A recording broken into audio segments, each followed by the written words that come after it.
திரு ஸ்டாலினோட அணுகுமுறை வந்து ரொம்ப மெக்னானிமஸாக இருக்கு. முதலமைச்சர் திமுகவுடைய தலைவர் திரு M.K. ஸ்டாலின் எப்படி பேசுகிறாரு, எப்படி பிஹேவ் பண்ணுறாரு, எப்படி அப்ரோச் இருக்குது, அவருடைய எண்ணம் என்னவா இருக்குது, அவர் என்ன வெளிப்படுத்துறாரு, இதை மட்டும் நீங்கள் வச்சு பார்த்தா கிளாஸாக. திரு பாண்டே அவர்கள் இன்றைக்கு ஒரு கட்சி சார்பாக தான் அவருடைய விவாதங்கள், அவர் பேசுறது எல்லாமே இருக்கு. நான் ஸ்டாலின் அவருடைய செயல்பாடு சிறப்பாக இருக்குன்றேன், யாருக்காகலையும் விழ மாட்டேங்குது. சசிகலா அவர்கள் இப்படி ஆனதுக்கு பாஜக ஒரு காரணம்ன்றேன், யாருக்காகலையும் விழ மாட்டுது. கொங்கு நாடு கோஷம் திடீர்னு எழுந்தது. அதற்கு பிறகு அது ஒரு தட்டச்சி பிள்ளைன்னு சொல்லிட்டாரு திரு எல்முருகன். கொங்கு நாடுங்கிறது அந்த மத்திய அரசுடைய செய்திக்குறிப்பில் கூட்டத்தில் எந்த உள்நோக்கமும் கிடையாது, எந்த தப்பும் கிடையாது, அப்சல்யூட்லி ரைட். திராவிட முன்னேற்ற கழகத்துடைய கூட்டணி கட்சியாக இருக்கக்கூடிய உதயசிரின் சின்னத்தில் போட்டிட்டு இருக்கக்கூடிய கட்சியுடைய எம்எல்ஏ வரக்கூடிய பேர் வந்து ஈஸ்வரனுடைய பேர், கட்சி பேர் வந்து கொங்கு நாடு மக்கள் தேசிய கட்சி. ஸோ கொங்கு நாடு வந்து அடா பாவி கொங்கு நாடு அப்படின்னு ஷாக்காரக்கு ஒன்றுமே கிடையாது. அண்ணாமலை நியமனம் ஒரு சர்ஜிக்கல் ஸ்ட்ரைக் மாதிரி நீங்க டிஃபெண்ட் பண்ண என்ன சந்தேகம் திமுக vs பாஜகன்னு தமிழ்நாட்டு களம் வரப்போகிறது அப்படின்றாரு திரு அண்ணாமலை. திமுக vs பாஜக தான் இருக்குன்னே நான் சொல்றேன். களம் ஆமா, ஒன்னே இவங்க கலைஞர் இருந்தாங்க, இவங்க எம்ஜிஆர் ஜெயலலிதா அவ்வளவுதான். வேற எதுலையுமே இவருக்கு பாலிசி இருக்கு. அப்ப பாலிசி ஐடியாலஜிக்கலா டிஃபரெண்டா இருக்கக்கூடிய ஒருத்தர் வந்து பிஜேபி vs டிஎம்கே தான். அதனால தான் இங்க சீமானுக்கு ஸ்பேஸ் கிடைக்கும். கனிமொழி அவர்களும் தமிழச்சி தங்கப்பாண்டியனும் சுப்ரியா சுலே நினைக்கிறேன், அவங்க 3 பேர் சேர்ந்துருக்கு ஒரு படத்தை போட்டிருக்கு. இதுல என்ன தப்பு இருக்கு? பேசும் படத்துலையும் கண்ணில் பட்டதுலையும் பாஜக சார்பில் நடக்கக்கூடிய தவறுகளையும் அந்த படத்தில் வரமாட்டேன் தேவ். வணக்கம் திரு பாண்டே சார், எப்படி இருக்கீங்க? இறைவனுக்காரனா நல்லா இருக்கேன். எஸ், 100 நாட்களை தொட இருக்கிறது திமுகவின் ஆட்சி. இப்போ உங்கள் பார்வையில் திரு ஸ்டாலினுடைய இந்த 100 நாட்கள் தொடக்கூடிய ஆட்சியின் மதிப்பீடு நம்ம ஒரு மார்க்காக நம்ம போட முடியாது. நான் ஏற்கனவே ஒரு இதில் சொன்ன மாதிரி ஒரு அட்லீஸ்ட் ஒரு 6 மாதமாவது இவங்களுக்கு ஒரு டைம் கொடுக்கணும். நம்ம வந்து ஒரு 100 நாளுங்கிறது 3 மாதம். அதனால் வந்து நம்ம வந்து இப்போ நம்ம பேசிகிட்டு இருக்கிற தருணத்தில் அது 76வது நாள் அது. ஸோ நம்ம வந்து இவ்வளோ தூரம் எமோஷனலாகி அவங்கள வந்து மார்க் பண்ண வேண்டிய அவசியம் இல்லை. நம்ம வந்து கொஞ்சம் கட்டாயம் பொறுத்துருக்கணும். அதுபோக திமுக ஆட்சி வந்த பீரியடுங்கிறது வந்து ரொம்ப ஒரு காம்ப்ளிகேட்டான பீரியட். அவங்களுக்கு வந்து கொரோனா பேண்டமிக் வந்து பீக்கில் இருக்கும்போது ஒரு நாளைக்கு வந்து 20,000 பேர் வந்து பாதிக்கப்பட்டு இருந்த பீரியடில் அவங்க உள்ள நுழையிறாங்க. அப்போ வந்து அவங்க அவதியான தமிழில் சொல்லுவாங்கள்ல, ரொம்ப அவசர கதியில் அவங்க வந்து வேலை பார்க்குற நிலைமை. அப்போ அந்த நிலைமையில் இருக்கிறவங்களை வந்து நம்ம வந்து மார்க் போட்டியான்னு நம்ம பார்க்க முடியாது. நம்ம வந்து கம்ஃபர்டபுளாக இருக்கிறவனை நீங்கள் பர்சனாலிட்டி மேனேஜ்மெண்ட் பற்றி பார்க்கலாம். அவசரத்தில் இருக்கிறவனை பார்த்து நீங்கள் தலையை வரணியா சட்டையை ஒழுங்காக போட்டியான்னு நம்ம கேட்க முடியாது. So this is not the appropriate time. Corona handle பண்ணுறதுல வந்து ரொம்ப பெட்டராக பண்ணியிருக்கிறாங்க. நம்ம வந்து கடந்த ஆட்சி அப்படி பண்ணாங்க, அதோடைய தொடர்ச்சி அவங்க பண்ணாங்க. சென்ட்ரல் கவர்மெண்ட்டில் வந்து நிறைய அப்ரிசியேஷன் வாங்கியிருக்கிறாங்க. இப்போ நம்ம வந்து முதல்ல வந்து அரசியல் ரீதியாக நிறைய பேர் வந்து தடுப்பூசி கொடுக்கல, ஆக்சிஜன் கொடுக்கலன்னா இதே ஆட்சியில் இருக்கக்கூடிய அமைச்சர் பெருமக்களும் முன்னால் இருந்த வெறும் கட்சியாக இருந்த திமுகவை சேர்ந்தவங்களும் சொல்லியிருந்தாங்க. ஆனால் இப்போ இதே அமைச்சர் பெருமக்களே அவரோட வாயிலாக குறிப்பாக மக்கள் நல்வாழ்வுத்துறை அமைச்சர் அவர்களே தடுப்பூசிக்கு பற்றாக்குறையே கிடையாது, நாங்கள் கேட்குறத கூட கொடுத்துருக்குறாங்க, நான் நல்லா செயல்படுறத பார்த்து மத்திய அரசு கூடுதலாக 5 லட்சம் தடுப்பூசி கொடுத்துருக்குன்னு அவர் வாயால் சொல்லியிருக்கிறாரு. ஆக்சிஜன் பற்றாக்குறையினால் தமிழ்நாட்டில் ஒரு மரணம் கூட நடக்கலை, எங்களுக்கு தேவை ஏற்பட்ட போல நாங்கள் மத்திய அரசு வாங்கிட்டோன்னு அதே மக்கள் நல்வாழ்வுத்துறை அமைச்சர் மாசூரன் சொல்லியிருக்காரு. ஸோ அந்த மித்துகள்லாம் நம்ம போய் அப்படின்னு நம்ம பார்க்குறோம். ஸோ தமிழ்நாடு அரசு சிறப்பாக செயல்பட்டு கம்பேரிட்டிவ்லி நம்ம இன்னைக்கு பார்க்குறோம். கேரளாவும் மகாராஷ்டிராவும் இன்றைக்கும் தடுமாறிட்டு இருக்கிறாங்க இவ்வளோ பிரச்சனைக்கு அப்புறம். பட் தமிழ்நாடு வந்து கம்பேரிட்டிவ் ரொம்ப பெட்டராக பண்ணியிருக்கிறாங்க. இதுக்கு நம்ம ஏற்கனவே இருக்கக்கூடிய உள்கட்டமைப்பு, மருத்துவ சுகாதார உள்கட்டமைப்பு ப்ளஸ் தற்போதைய அரசுடைய விஜிலண்டான விஷயங்கள் எல்லாமே க்ளீனாக பண்ணிட்டு இருக்காங்க. அதில் வந்து நம்ம அப்ரிஷியேட் பண்ணி ஆகணும். வேறு இந்த மேகதாட்டு மாதிரியான விஷயங்கள்லாம் வந்து ரொம்ப நாள் நீட் மாதிரியான விஷயங்கள்லாம் ரொம்ப காலமாக ஓடிக்கிட்டே இருக்குது. அது வந்து நம்ம ஒரு நாளில் தடுக்கவும் முடியாது, ஒரு நாளில் வரவும் முடியாது. அதனால இது ஓடிட்டு இருக்கும். நீட்டில் வந்து இவங்களுக்கு ஒரு தர்ம சங்கடமான நிலைமை. அது என்னென்னா, இவங்க வந்து தேர்வு நடக்காது ஒரு நாள் திரு உதயநிதி ஸ்டாலின்லாம் பேசியிருந்தார், நாங்கள் திராணி இல்லை, தெம்பு இல்லை அப்படின்னு, ஆண்மை இல்லை அப்படின்லாம் அவர் சொன்னார். அவருடைய பேச்சில் யார் முந்தைய அரசுக்கு நீட்டை தடுக்க முடியும், நாங்கள்லாம் வந்தால் நாங்கள் ஒரே நாளில் பண்ணிடுவோம் அப்படின்னு நிறைய பேர். இப்போ நீட் நடந்தே ஆகும்னு சொல்கிறாங்க. அது உண்மை எல்லாருக்குமே தெரியும். அப்போ ஒரு அரசியல் கட்சியாக சில விஷயங்கள் பேசினதுக்கும் ஒரு ஆட்சியாக சில விஷயம் நடத்துறதுக்குமான ஒரு தர்ம சங்கடம் அவங்க ஃபேஸ் பண்ணுறாங்க. மேகதாட்டு பிரச்சனை அந்த மாதிரி தான். அது வந்து ஒரு தடுக்க முடியுமான்னு எனக்கு தெரியல. பட் வந்து ஒரு பேலன்சிங் ஆக்ட் கொண்டு வருவாங்க. நமக்கு வந்து எவ்வளோ தண்ணீர் தேவைப்படுது, இதை விட்டால் தான் கொண்டு வர முடியுங்கிற மாதிரி. ஏன்னா நரேந்திர மோடி வந்து ஒரு மாநில முதலமைச்சராக இருந்தாருங்கனால அவருக்கு இந்த டிஸ்பியூட் நிறையா தெரியும். அவங்களுக்கும் மற்ற மாநிலங்களுக்கும் என்ன பிரச்சனை வரும் அப்படிங்கிறது தெரியும். அதனால் 2 மாநிலத்துக்கு இடையில ஒரு ஒரு பேலன்ஸ் பண்ணி தான் கொண்டு போவாங்க. அது வந்து சமாளிச்சிட முடியும். நமக்கு அதுலேயும் ஒரு வெற்றி கிடைக்கும்னு நான் நம்புகிறேன். இந்த மாதிரி இஷ்யூக்கள் வந்து இருந்துக்கிட்டே இருக்கும். இவங்க வந்து அடடா இவ்வளோ மோசமாக பண்ணிட்டாங்களேன்னு சொல்ல முடியாத இடத்துக்கு நகரலை. அது வந்து நம்ம அது அப்படி சொல்கிறது ரொம்ப டூ ஏர்லி. கொரோனாவில் நல்லா பண்ணியிருக்கிறாங்க. நீட் மாதிரியான விஷயங்களில் தடுக்க முடியாதுன்னு அவங்களுக்கு தெரியும். தர்ம சங்கடத்தில் இருக்கிறாங்க. தப்பு செய்கிறாங்கன்னு நான் சொல்ல மாட்டேன், தர்ம சங்கடத்தில் இருக்கிறாங்க. ஏன்னா பயிற்சி இப்போ கொடுக்குறேன் படித்தாங்கன்னு சொல்லி சொல்கிறாங்க. வழக்கமாக நம்ம மாணவர்கள் நல்ல மதிப்பெண் எடுத்து பாஸ் பண்ணாங்க. அணுகுமுறை எப்படி இருக்கு சார் திரு ஸ்டாலினுடைய அணுகுமுறை? திரு ஸ்டாலினோட அணுகுமுறை வந்து ரொம்ப மெக்னானிமஸாக இருக்கு. அவருடைய டைரக்டாக அவர் மட்டும் நீங்கள் வந்து அப்படியே கட் அவுட் ஃப்ரேம் பண்ணி நீங்கள் பார்த்தீங்கன்னா, முதலமைச்சர் திமுகவுடைய தலைவர் திரு எம்.கே. ஸ்டாலின் எப்படி பேசுகிறாரு, எப்படி பிஹேவ் பண்ணுறாரு, எப்படி அப்ரோச் இருக்குது, அவருடைய எண்ணம் என்னவாக இருக்குது, அவர் என்ன வெளிப்படுத்துறாரு, இதை மட்டும் நீங்கள் வச்சு பார்த்தா கிளாஸாக இருக்கு, சூப்பராக இருக்குன்னு சொல்லலாம். அதில் சந்தேகமே இல்லை. ஏன்னா அவர் பிரதமரை போய் பார்த்ததுலேருந்து, அவருடைய நோக்கத்திலேருந்து, அவர் வந்து வெற்றி பெற்றோன்னே சொன்னதுலேருந்து பார்த்தீங்கன்னா, நாங்கள் எங்களுக்கு வாக்களித்தவர்களுக்கு மட்டுமல்ல, எங்களுக்கு வாக்களிக்காதவர்கள் இவர்களுக்கு வாக்களிக்க முடியாமல் போயிட்டு அப்படின்னு வருத்தப்படும்படியாக நாங்கள் பண்ணுவோம், அவங்களும் எல்லாரும் எங்களுக்கு அடுத்த முறை வாக்களிக்க முடியாது பண்ண சொல்லி. அப்போ கோயம்புத்தூர் பகுதியிலலாம் வந்து ஒரு மாதிரி புறக்கணிக்கிறாங்களும் பேச்சு வரும்போது அங்கே நாங்கள் எக்ஸ்ட்ரா ஃபோக்கஸ் கொடுத்து அவருடைய அன்பையும் பெற முயற்சி பண்ணோம் சொல்லி. இது மாதிரியான அவருடைய அப்ரோச் வந்து வித்தவுட் எனி டவுட் அது வந்து க்ளீனாக இருக்குது. நம்ம வந்து அது போக போக ஒட்டுமொத்தமான செயல்பாடு நம்ம பார்க்கணும். இப்போ இன்றைக்கி நம்ம பேசிட்டு இருக்க தருணத்தில் வந்து முன்னாள் அமைச்சர் எம்.ஆர். விஜயபாஸ்கருடைய வீட்டில் வந்து ரெய்டு. அப்போ இது வந்து உடனே அதிமுக சொல்லிட்டாங்க இது பழி வாங்கும் போக்கு, அப்படி தான் சொல்லுவாங்கன்னு வச்சுக்கோங்களேன். அப்போ இது உண்மையிலே பழி வாங்கும் போக்கு தானா, இல்லாட்டி உண்மையிலேயே இவர் செஞ்சிருக்க தவறு அது போக போதான் சரி. நம்ம படக்குன்னு வந்து நம்ம வந்து அதிமுக சொல்கிற மாதிரி நம்ம சொல்ல முடியாது. அதிமுக வந்து பழி வாங்கும் போக்குன்னு முடிச்சிருவாங்க, ரெய்டு போனோடனே பழி வாங்கும் போக்குன்னு சொல்லிடுவாங்க. அவங்க பண்ணால் அப்படி சொல்ல மாட்டாங்க. அப்போ நம்ம அப்படி இந்த முடிவுக்கு வர முடியாது. ஸோ இந்த அரசுடைய செயல்பாடு எப்படி இருக்கிறத பொறுத்து வந்து பார்க்கணும். முதலமைச்சரோட செயல்பாடு க்ளீனாக இருக்குது. ஆஃபீஸர்ஸ் நியமனத்தில் ரொம்ப முக்கியமான விஷயம். நான் வந்து ஏற்கனவே சொல்லியிருந்தேன், டிரான்ஸ்ஃபர்ஸ் வந்து டூ மச் ஆஃப் டிரான்ஸ்ஃபர்ஸ் அது தவிர்த்துருக்கலாம். நான் ரொம்ப தினமாக நம்புறேன். அவ்வளோ காம்ப்ளிகேட்டான பீரியடில் அவர் வந்ததுலேருந்து பார்த்தீங்கன்னா ஏகப்பட்ட டிரான்ஸ்ஃபர். கிட்டத்தட்ட ஒரு ஆஃபீஸர் கூட அந்த இடத்துல இல்லை. ஏடிஎம் ஆட்சியில் ஒரு ஆஃபீஸர் இருந்தாருன்னா அந்த ஆட்சியில் ஒருத்தர் கூட இல்லை, அதர் தேன் சுகாதாரத்துறை செயலர் திரு ராதாகிருஷ்ணன் தவிர. நான் சொல்கிறது செக்ரட்டரி ரேஞ்சிலேயே சொல்ல, கீழே வரைக்கும் தலைமைச் செயலர் மாற்றுறதும் ரிட்டையர்ட் ஆன உடனே டிஜிபி மாற்றுறதும் புரிந்து கொள்ளக்கூடியது. நான் சொல்கிறது கலெக்டரில், டிஆர்ஓவில், எஸ்பியில் எல்லாம் அடைக்க மாற்றுறது அவ்வளோ தேவையில்லை அந்த பீரியடில். அப்படின்னு தேவையில்லை, தப்பு இல்லை, தேவையில்லை நினச்சேன். பட் செலெக்ஷன் ஆஃப் ஆஃபீஸர் வந்து கிளாஸாக இருக்குது. அதே எகெயின் டிஜிபி யாருங்கிறது அவங்களுக்கு ஒரு சாய்ஸ் இருந்துச்சு, ஒழுங்காக பண்ணியிருக்கிறாங்க. சிஎஸ்ஆர் சீஃப் செக்ரட்டரி யாருங்கிறது அவங்களுக்கு சாய்ஸ் இருந்துச்சு, அதுலேயே ஒழுங்காக பண்ணுங்க.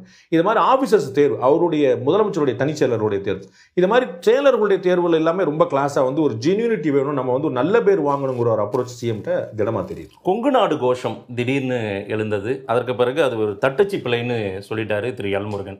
உங்கள் பார்வையில் அது தட்டச்சு பிழையாக தான் இருக்குமா? டச்சு பிழையெல்லாம் கிடையாது. அவருக்கு வந்து அதை எப்படி ஹேண்டில் பண்ணுறாரு, அவருக்கு இந்த ப்ரெஸ் மீடியா இந்த பப்ளிக் லைஃப்ல ஹேண்டில் பண்ணுறதுல ஒரு சிரமம் இருக்குது. அவர் வந்து ஒரு ஃப்ளோ வந்து நம்ம ஒரு பொன் ராதாகிருஷ்ணன் பேசுகிற மாதிரியோ இலகணேசன் பேசுகிற மாதிரியோ அந்த மாதிரி ஒரு ஆள் பேச முடியல. டக்குன்னு ஒரு நல்ல நிர்வாகிங்கிறத வந்து பிற்படுத்தப்பட்ட ஒரு ஆணையத்தோட துணைத் தலைவர் இருந்தபோதே ப்ரூவ் பண்ணியிருக்காரு. அதோடைய காம்ப்ளிமெண்ட்டாக தான் அவருக்கு மாநில தலைவர் பதவி கிடைச்சது. அதை நல்லா ஹேண்டில் பண்ணி 4 எம்எல்ஏ உருவாக்கிட்டாருங்க தான் இப்போ வந்து மத்திய அமைச்சராக. ஸோ அவருடைய எபிலிட்டி வந்து வேற மாதிரி இருக்குது. ஆனால் டக்குன்னு பேசும்போது ஒன்று இருக்குது பார்த்தீங்களா, அப்போ வந்து நீங்கள் எங்கே போவீங்க, எங்கே ட்ரிக்கியாக லாக் பண்ணுவீங்கிறத பார்த்துட்டு அந்த இடத்துல அவர் எஸ்கேப் ஆகிறது இருக்குது பார்த்தீங்களா, அது அவருக்கு தெரியாது. ரொம்ப வெள்ளந்தியாக ரொம்ப வெளிப்படையாக சொல்றாரு. அப்படி தான் இது தட்டச்சு பிள்ளைன்னு சொல்லிட்டார். இவ்வளோ பெரிய தட்டச்சு பிள்ளை இருக்க முடியாது. தட்டச்சு ஏதோ ஒரு நோக்கம் இருந்திருக்குல்ல கொங்கு நாடுன்னு அவரோட பயோடேட்டாவில் கொடுக்க. அடுத்து வர்றேன் நான். ஸோ வந்து இது தட்டச்சு பிள்ளை கிடையாதுங்கிறத நான் முதல்ல சொல்ல வரேன். நம்ம வந்து தட்டச்சு பிள்ளைங்கிறது வந்து என்னென்ன, கொங்கு நாடுங்கிறது கொங்குரு நாடு அப்படின்றதுலாம், அப்படி கோகு நாடுன்னு போட்டுக்கலாம், இங்கு இல்லாமல் இருக்கலாம். இது தட்டச்சு பிள்ளைன்னு சொல்லலாம். எங்கேருந்து வந்திருக்காருன்னா கொங்கு நாடு, தமிழ்நாடு, 44 மேல் அப்படின்னு போட்டு இவ்வளோ பெரிய தட்டச்சு பிள்ளை வர வாய்ப்பே இல்லை. ஸோ தட்டச்சு பிள்ளை கிடையாது. அது வந்து அவர் வந்து இதை எப்படி ஹேண்டில் பண்ணுறதுன்னு தெரியல, டக்குன்னு ஒன்று சொல்லிட்டார், அவ்வளோதான். ரெண்டாவது, கொங்கு நாடுங்கிறது அந்த மத்திய அரசுடைய செய்திக்குறிப்பில் கூட்டத்தில் எந்த உள்நோக்கமும் கிடையாது, எந்த தப்பும் கிடையாது, அப்சல்யூட்லி ரைட்.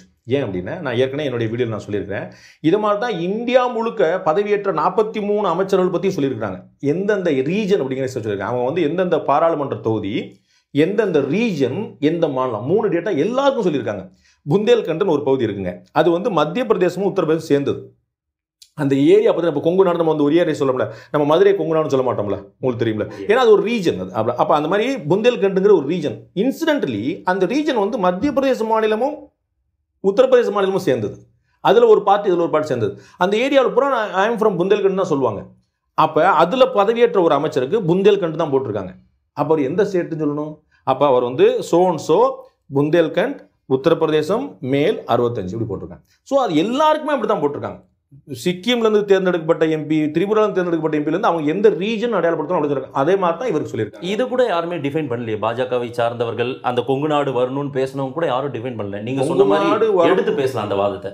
கொங்கு நாடு வரணும்னு பாஜக அதிகாரப்பூர்வமாக யாராவது பேசியிருக்காங்களான்னு எனக்கு தெரியல. எனக்கு தெரிஞ்சு நேற்றைக்கு முந்தைய தினம் வானதி ஸ்ரீனிவாசன் சொல்றாங்க, திரு ஸ்டாலினுடைய அரசாங்கம் எப்படி பயணிக்குதுன்னு பார்த்துட்டு தான் இந்த கோரிக்கை எப்படி பயணிக்க போகிறதுன்றது கூட பார்க்க முடியும். அது வந்து ஒரு டிப்ளமேட்டிக்கான ஸ்டேட்மெண்ட். ஆனால் கொங்கு நாடு வேணும்னு எனக்கு தெரிஞ்சு கோயம்புத்தூர்ல வடக்கு மாவட்டத்தில் ஏதோ செயற்குழுல ஒரு தீர்மானம் போட்டாங்க. அதுக்கப்புறம் அவங்களே வந்து இல்லைன்னு சொல்லி ஏற்கலன்னு சொல்லிட்டாங்க. அதுக்கப்புறம் வாபஸ் வாங்கிட்டாங்க. அது ஸோ ரொம்ப சின்ன அளவில் விட்டாங்க. அதெல்லாம் பிரச்சனைலாம் வந்த பிறகு. ஸோ எனக்கு தெரிஞ்சு அதிகாரப்பூர்வமாக இந்த கொங்கு நாடுங்கிற கோரிக்கை ரொம்ப நாளாக இருக்குங்க. திராவிட முன்னேற்ற கழகத்துடைய கூட்டணி கட்சியாக இருக்கக்கூடிய உதயசிரின் சின்னத்தில் போட்டிட்டு இருக்கக்கூடிய கட்சியுடைய எம்எல்ஏ வரக்கூடிய பேர் வந்து ஈஸ்வரனுடைய பேர், கட்சி பேர் வந்து கொங்கு நாடு மக்கள் தேசிய கட்சி.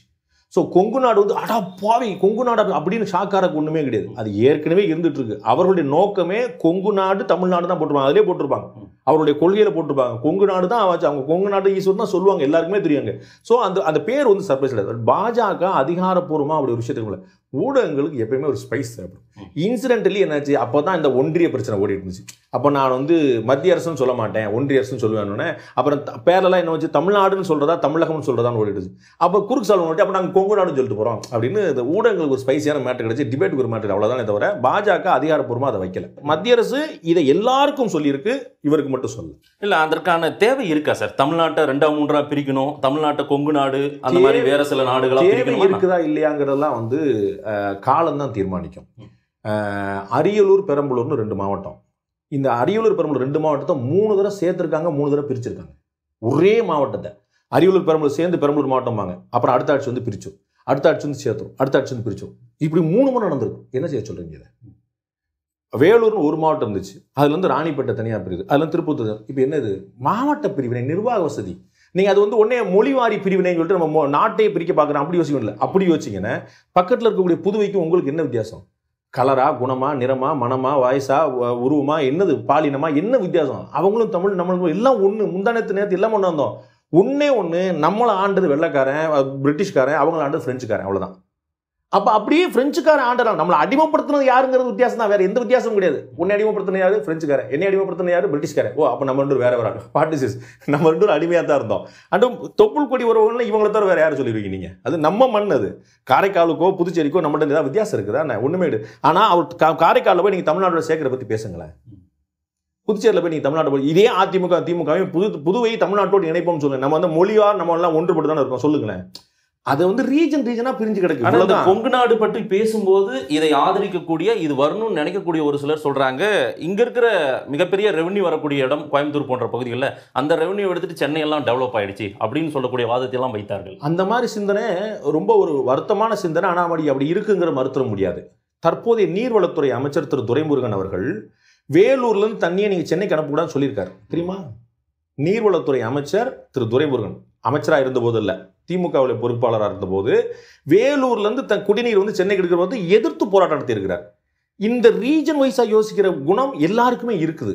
அது இருக்கக்கூடாதுங்கிறத நம்ம இந்தியாவே ஒருங்கிணைந்து தான் நம்ம பேசிட்டு இருக்கிறோம்.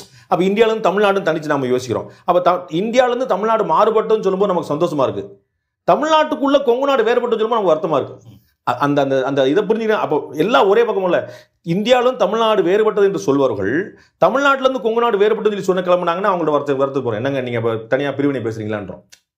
அப்படி கிடையாது. ஆனால் அந்த ரீஜன் புத்தி இருக்கு பார்த்தீங்களா, அது எல்லாருக்குமே இருக்குது.